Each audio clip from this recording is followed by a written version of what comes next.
Për ta kuptuar dhe qytetarët, është shkurtimisht për ta kuptuar dhe qytetarët. Kjo është një kompani e cila ka ardhur me bekimin e Sorosit në 2004. E them këtë me bindje të plot sepse kam lexuar aktet.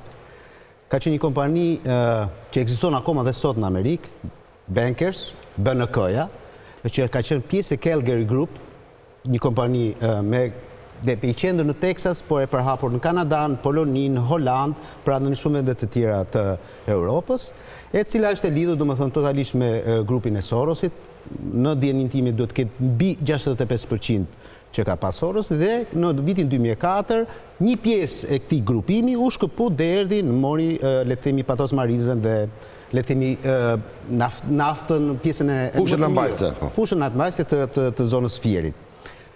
Pasi bën kontratën e shtetit shqiptar dhe pasi u përcaktuan dhe le të themi pikat kryesore, shteti shqiptar do marrte 50% të gjithë le të themi grupit dhe 50% e pjesa tjetër ishte e Bankers Petroleum Albania, e cila në këtë lloj termi Bankers Petroleum Albania u konsiderua, u quajt në vitin 2008 ku ndodhi një lloj fuzioni midis kompanive.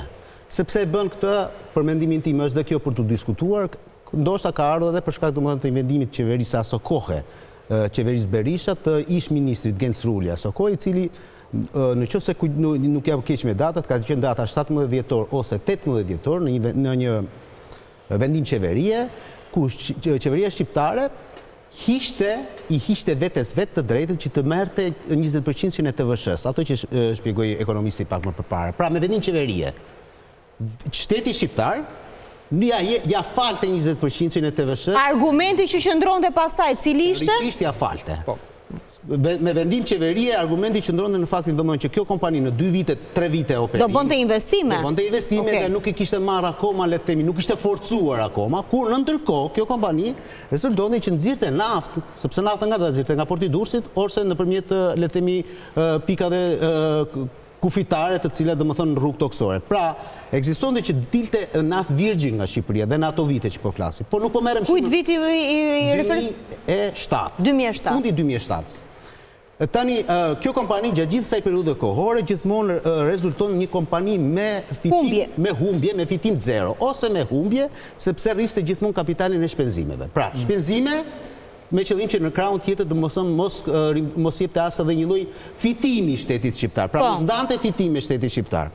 Dhe çuditërisht aty që është nxjerr naftë pafund, tonelata me naftë, sipas auditit të shtetit shqiptar, po flas të një audit të vitit 2015, është bërë nga Drejtoria e Tatimeve asaj kohe, ka qenë Brisida Shehaj më duket drejtoresha asaj kohe, fliteshe domethënë për një xhiro diku tek 10 miliardë euro aso kohe. Pra, po flas për vitin 2014-2015, auditi që është bërë në aso kohë. Tani imagjinon deri nëse do shtojmë një audit. Nuk ka qenë auditi i fundit që është bërë tamam apo jo? Jo, nuk është i fundit, po këtë di. 19 është tjetër. I fundit. Jo, nuk ka qenë i fundit, po këtë e di për një arsye vetëm, them këtë sepse atëherë filloi ai përplasja e madhe midis qeverisë shqiptare, socialistët apo kishin ardhur në pushtet dhe do të tregonin dhëmbët. Dhe kjo ishte historia prandaj nisi. Ashtu. Tani çudia më e madhe që ndronte sepse duhet ta nis gjithmonë nga vitet është shumë e rëndësishme kjo pjesë.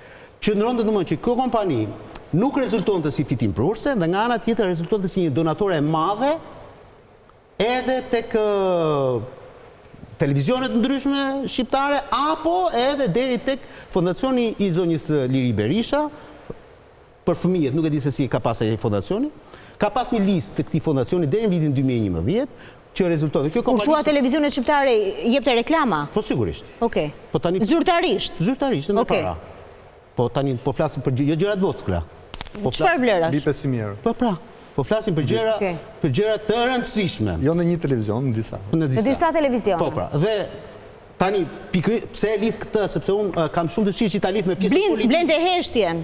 Po sigurisht, atë punë ka bërë. Gjatë gjithë kohës, në momentin kur të sjellin reklamën, të thotë domethënë ti s'do flasësh më për mua. Prandaj e qartësova. Po përtej kësaj, se nuk duhet merrem me median, se në fund ditës media është biznes. Është biznes. Është biznes. Por po merrem me politikën. Në 83 donator të atij fondacioni aso kohë, se tani nuk e di a ekziston më. Bankers Petroleum ishte numri 3 ose numri 4 dhe jepte donacione të tipit 100.000 euro, 200.000 euro, 500.000 euro në vit. Ndërkohë që te rezultonte me humbje, okay. Okej, ashtu. Tani për të ardhur domethënë te ligji shqiptar, sepse pjesën ekonomike nuk dua të futem shumë aty. Kjo kompani në tërësinë e vet ka shkelur në mënyrë brutale, po them unë, ligjin shqiptar, sepse ne sot dhe kësaj dite nuk e dim domethënë kush është pronari i kësaj kompanie. Është shteti shqiptar, janë kinezët. Prit.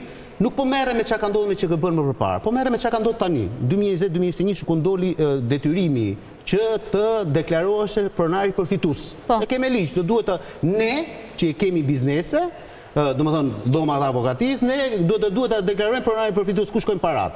Po ta shikosh, kjo kompani nuk ja gjen dot fundin. Bankers Petroleum Albania është, si thuash, bija e Bankers Petroleum Kin.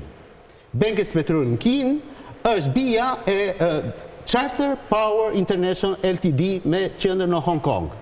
Charter Power Ltd në Hong Kong është bija e GeoJade International Ltd me qendër në Ishujt Cayman. Dhe kjo e Ishujve Cayman, kjo që sapo thash, është pjesë e Calgary Group në Texas. Po të futesh ti, të hulumtosh, unë e kam bërë për kuriozitet, për të parë, domethënë se çfarë ndodh, se kush janë, aty nuk del asnjë lloj pronari përfitues. Asnjë emër. I vetmi emër që del është te ky GeoJade International Ltd, që thonë janë 3 pronar, por nuk u thuhet emri, Leonard Karajt me thënë, dhe ka këtë pjesë, po thot, pronari numër 1, kuota kaq, pronari numër 2, kuota kaq, pronari numër 3, kuota kaq. Pa emra. Pa emra, po kuotat po flasin për miliarda, biliarda, po flasin për gjëra. Dhe ti nuk arrin dot të gjesh domethënë ku shkojnë këto para. Sepse pse e them këtë? Sepse është një pjesë e naftës e arit të Shqipërisë, që ikën që këtu dhe shkon tek këto kompani. Dy gjëra shumë të rëndësishme pas sa të kaloj. Po, se dua të shkoj, patjetër. Po fillova me këtë çështje nuk mbaroj kurrë. Ka dy gjëra shumë të rëndësishme. E tha pa kolegu në lidhje me këtë 236 milionë euro, por akoma më fatale për mendimin tim është që diku në vitin 2017 a 2018, doganat shqiptare i kanë vendosur një gjop kësaj kompanie, Bankers Petroleum, për 100 milion euro. Po. 100 milion euro. Të që përmend ti Ergisi pak më parë, po. Kjo gjop është ka kaluar gjitha procedurat ligjore. Pra, gjitha shkallët e gjykimit, gjykat shkallës parë, gjykat apeli, gjykat lartë dhe shteti shqiptar i është dhënë drejta në lidhje me këtë gjop. Për ta vjel, po. Për ta vjelur. Çuditërisht, në 2019, ministri Anila Denaj, 2019 ose 2020, jam keq me datat, po më duket se në 2020, po e kontrolloja këtu në telefon që ta gjija të vendimit, se e kam të ruajtur në telefon. E fal, me urdhër. Pse? Tani pyesni Anila Denaj.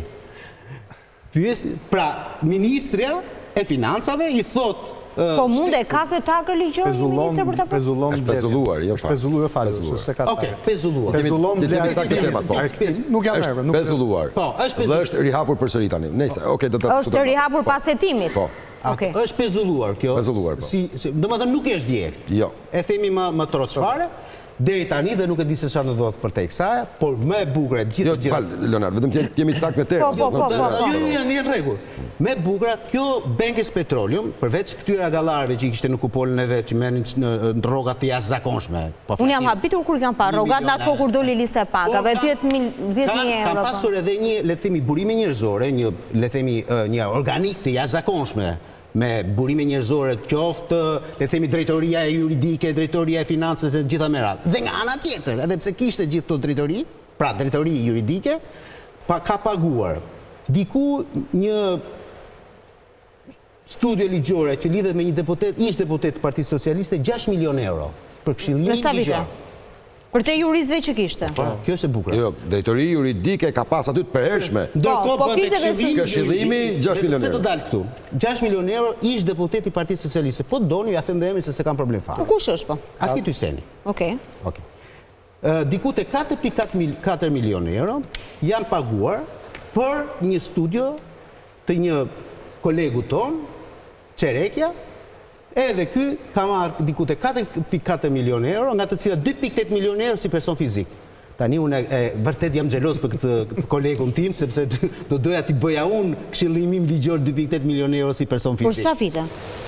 2, 3, 4 vite, po dhe 20 vite me t'i këtë marrë, janë shumë para. Shumë le. Janë zakonisht shumë para. Ne 80 miliona vjetër na shkon ajo limiti.